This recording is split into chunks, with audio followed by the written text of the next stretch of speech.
Following in the footsteps of Christ, the Catholic Church has often relied on the art and science of communication to convey its message to the generations. Heresy was fought not in the streets, but in the heart, through sacred liturgy and art. And while it may be hard to choose one art form from all the others, the Church does have a favorite. The Catechism of the Catholic Church states, "The musical tradition of the universal Church is a treasure of inestimable value, greater even than that of any other art. The musical tradition was especially formed through the long and deep tradition of chant. Once holding a place of primacy in the liturgy, chant fell into disuse in recent decades, but it's making its way back. After all, truth holds constant in all times and all ages, but its power is especially known amidst a world of chaos." Today we speak with someone who knows firsthand the power of sacred music, most especially chant. Christopher Hodkinson is instructor of music and fine arts as well as director of music at Wyoming Catholic College. Christopher, it's great to have you on the show. Thank you, Linda. It's a pleasure to speak to you. Christopher, you've done it all, including serving as director of Schola Gregoriana of Cambridge in the UK. Give us a fast snapshot of your path from Cambridge to Wyoming. Well, yes, it might not be obvious how I came to be here.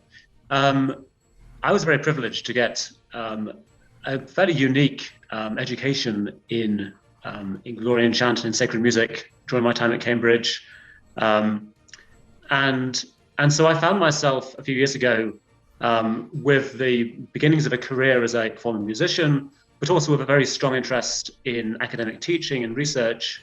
And I was looking for some way in which I could combine the two. And there are very few institutional contexts in Europe where that's actually possible. Certainly very few where I could do that while serving the Catholic Church and not being in some other context.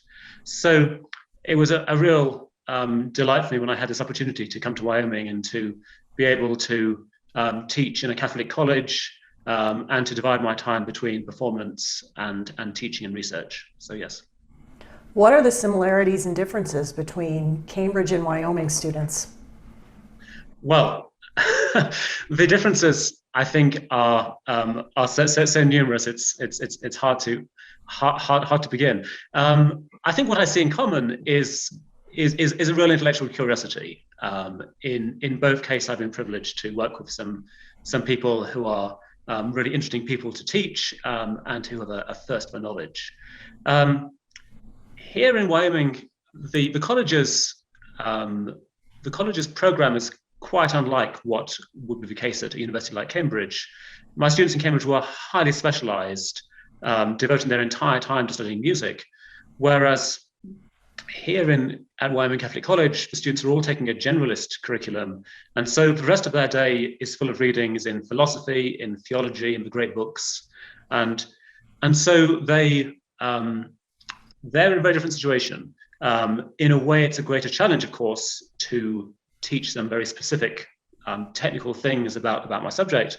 But on the other hand, they come to it much better prepared to see the relevance of all these ideas to the rest of their lives and to our wider culture. So I'm not sure that there's a right approach. I think whatever we do, we're not ready for some other challenge. But actually, I think it works very well for them, and it prepares them for really whatever else is going to come in their lives to approach that with a well-formed faith, and that's ready to bring that faith and share it with our culture. The cycle of Catholic liturgy runs parallel to that of Gregorian chant. At the same time, a psychological truism is that long-term retention is improved when texts are set to music and song. The alphabet song is a simple example. Do you find that chant helps students engage more deeply in the sacred texts? Well, if you'd forgive me, I must say I find that the question is perhaps not quite how I would put it. I wouldn't think of Gregorian chant as being a parallel cycle to the cycle of the liturgy. I guess I'm a music historian, and so I want to go back to the first millennium to think about these ideas. If we go back to about the 7th, 8th, 9th centuries, this is the period in which the Roman liturgy becomes the standard liturgy across a great part of Western Europe. And so this is not through any effort on the part of Rome, it's rather the local churches want to become more Roman, and they want to adopt all these ideas and this practice. And when one sees the documents that survive that speak of this, they speak about learning and spreading the cantus Romanus, the Roman chant. It's quite clear the situation they faced was that for them to learn to celebrate the Roman liturgy was the same thing as learning to sing the Roman chant. The two are inseparable concepts. And so from my perspective, the presence of a Roman chant is one of the defining marks of the presence of a Roman liturgy. Any liturgy that purports to be Roman and has not got the chant in it is privated. It's only partially itself. We can't see the whole thing. So I think that I would say the very first thing to say is that the experience of a chant enables us to experience the Roman liturgy. Now, I'm not a psychologist, so maybe I'm not the right person to ask exactly what effect it has on our students. I think the situation in which we make music nowadays in the church, as you know, it's a very contested arena. There are many approaches to the whole question of how this should be done. And when I think of a specific value of Gregorian chant, I think that its value is that it works upon our souls in a very gentle way, in a very gradual way. We're right to think of the annual cycle. This is a kind of music that is there to help us to mature. And that inevitably happens very slowly. We don't get an immediate sugar high from this music that would make us wildly excited and rush out and change everything we're doing. It's much more subtle than that. And so while I myself see certain students whose lives are transformed by it, who especially these are singers who realize just how wonderful this music is to sing every day, I see that effect. But I think what I don't see is the long-lasting effect on many of our students as their faith is gradually deepened and as their lives are slowly formed by contemplation on the Word of God, which is, I think, one of the great things that chant offers to us, so that their souls are moved to love the presence of God, are moved to adoration, and their minds are simultaneously formed by God's words, which of course is going to prepare them for everything in their lives. They're going to come to all the challenges they'll face, imbued thoroughly with the culture of the church, which means that it's possible to approach everything with the Catholic sense, which is so invaluable.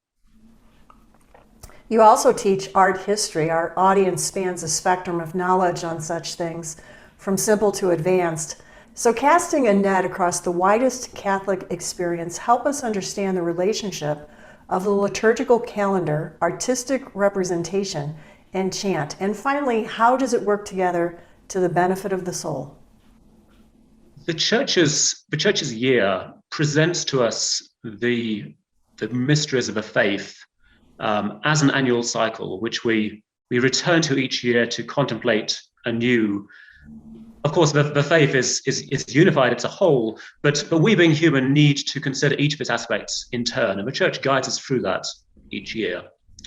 And that's why, of course, the cycle of Gregorian chant gives us a regular annual cycle of music to accompany that, to guide us through that. Now, sacred art, I think, works in a slightly different way, and yet if you visit a church that has a great artistic scheme, the mind goes, for instance, to the Basilica of the Cathedral of Monreale in Sicily. These great churches present an artistic scheme which guides us through the whole of salvation history. And And so we see now all at one time all those same mysteries of the faith spread out before our eyes as a great panorama. So the means by which we approach the art, by which we experience it, are substantially different. So I think what sacred art does that is closely in parallel to the cycle of glory and chant is that it presents us with a series of images for contemplation. Think, for instance, let me refer to one of the most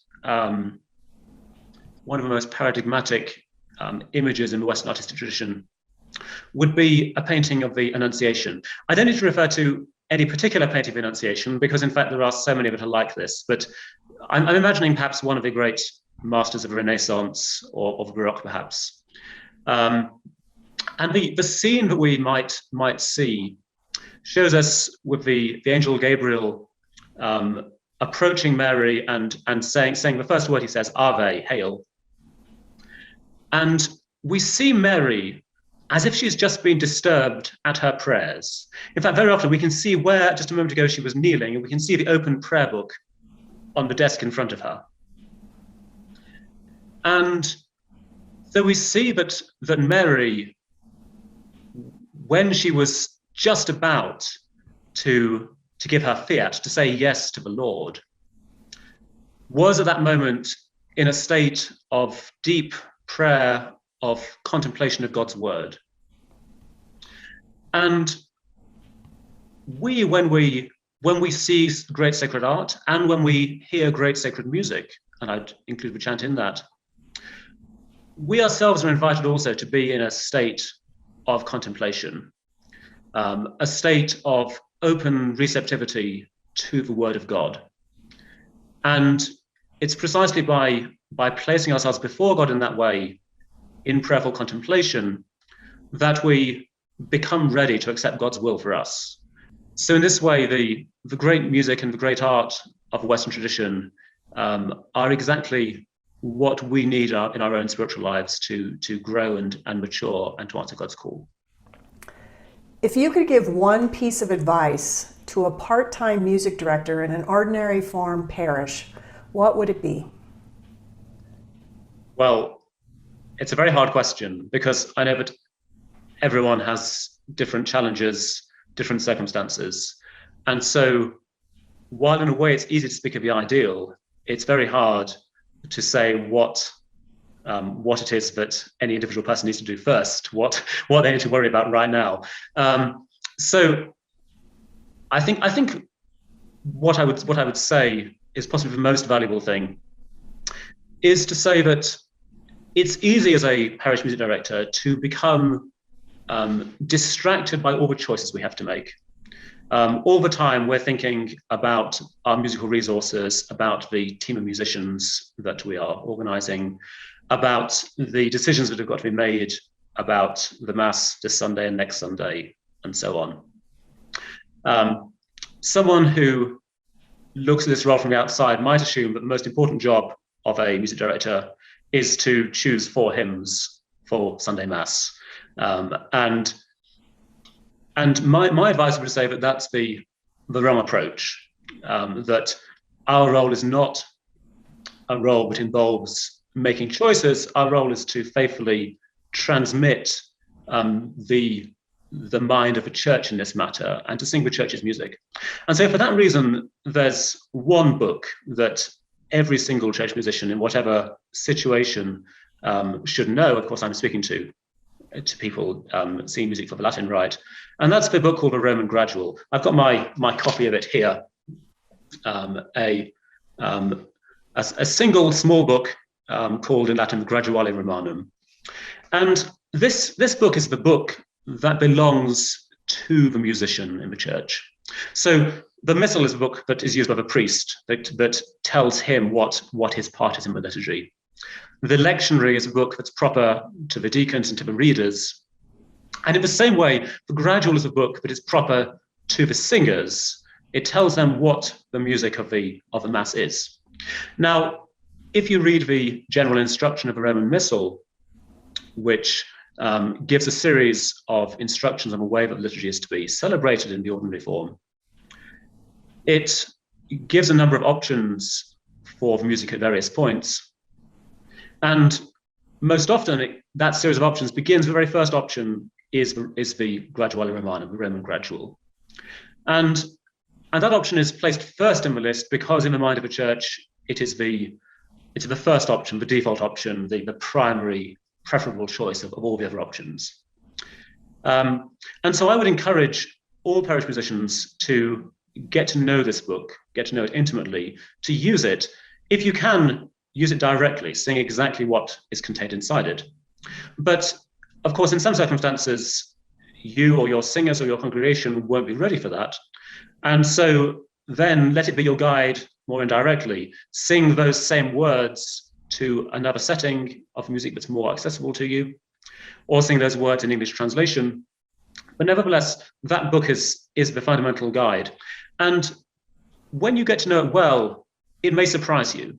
So for instance, if you were to read through every chant provided for the offertory in the Mass, you would be surprised by how very few of them speak about what we might think the offertory is about in a direct sense. They usually don't mention offering bread and wine, for instance. But what they do is offer a treasury of prayer, in many ways, a series of reflections that are much deeper. I find myself, after many years of singing this annual cycle of chants, gaining new insights every week, every month into particular chants in terms of their relevance to the occasion, the way in which that text speaks to what's happening on this day. And it's a continual surprise to me. So when you first encounter this book, you will find it mysterious. And that will make it difficult and off-putting. But in fact, the very fact that it's mysterious is the same reason why it's worth a huge amount of your time, because like the great mysteries of the faith, you cannot comprehend the faith all at once in all its depth and all its mysteries. You can only slowly unwrap this mystery and slowly penetrate the depths of it. And that's what this book offers. It's a book which is a sure guide to use today, but whose treasures are going to last a lifetime for you. I'll make sure that we put a link below the video. Thanks. So how can priests support and encourage those in sacred music? So to those priests who are listening, I would say that you are tremendously important. I'm aware that many in the clergy feel powerless to change anything, but let me offer you a layman's perspective. From the point of view of a laity, without the active cooperation and support of a priest, it's impossible to do anything at all. We rely absolutely upon the contributions the clergy make, whether through their own direct initiative or through encouraging and enabling others to do things. So as a priest, it's very likely that you don't have extensive technical knowledge in sacred music unless you were blessed to have a formation like that before you went to seminary. It's unlikely you received a specialist education later on. So I would offer a few pieces of advice, what I've learned through many years in this field. I'd say, first of all, that you need to be ready to put a great deal of resources to support the worthy celebration of a sacred liturgy. And so you need to be ready to pay for talented singers and musicians to lead music in your parish. Now, the first objection, of course, will be, well, I haven't got any money to do this. And I would say there that when I look at parish budgets, I see a lot of money spent on things which are less important. And so this is a matter of priorities. I see, for instance, that the cost of installing and maintaining a sound system is often, many tens of thousands of dollars, if not more. The same with lighting systems and so on. Well, if you care so much about your church as to put these things in, you can equally well afford to pay for talented people to lead your music. And in fact, I would encourage you not to spend money on your lighting or on your sound system before you've spent good money on your music. It is of the first priority. It's, as the church teaches us, the highest of the arts in the liturgy, the most important. And clearly the actual celebration of liturgy is more important than those things that surround it. And so music has to be very high on our list of priorities. And then I would say next, when you do engage someone, whether they're paid or not, to lead with music, I would reflect deeply on what skills you expect them to have. It's very often the case that parishes will employ an instrumentalist, someone who plays the piano or the organ, first of all, and assume that that same person is also able to lead singing or to sing themselves. I would say, by contrast, that the ability to play an instrument is low on the list of priorities. The first priority is that you need to engage someone to lead your music who knows the Roman gradual, who knows it as well as possible, who can sing its chants, and who can train other people to do so. The human voice is the primary instrument in our worship. It's primary, of course, because by being music joined to words, it is a kind of rational praise of God. It's exactly that logicae latrare, as St. Paul says, that rational worship, which Christ himself willed for the church.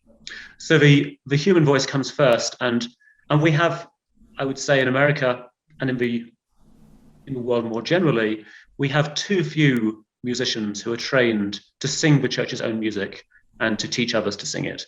And so any priest in any parish can make their contribution to building up this culture by insisting that whoever leads their music has that skill before any other skill. And if more parishes would insist upon that, then the culture will change such that anyone who's providing education that prepares people to lead music in a Catholic church will see teaching these skills as being of primary importance. And it's only when we've managed to transform culture, both in terms of the teaching and then in terms of the expectation of priests in their parishes, that we're going to be able to build up a culture in which authentic Catholic sacred music is once again at the center of the experience of the majority of Catholics in their own parishes where they worship. Changing the culture, we can do it. Well, I hope we can. It's certainly not a quick and easy task. It's always easier to tear down whatever you've got and start anew. But in fact, no, we need to do it brick by brick, as some people say. So yes, and I think my perspective would be to say, well, even if we can't change the culture, to make our contribution to it is the stuff of which sanctity is made, and so it's worthwhile in itself. Agreed. Christopher, it has been a pleasure. Thank you for joining us and sharing your amazing insights. Thank you. It's been a pleasure for me too. One of the most misquoted expressions is that of St. Augustine. While many say to sing is to pray twice, the actual quote is to sing well is to pray twice. Music warriors like Christopher know this to be true. They also know that imparting the knowledge of good music, sacred music, is one way heaven touches the heart. Thank you for joining us. I hope you enjoyed our show. I'm Linda Hoffman. See you on our next exciting episode of Fear Not.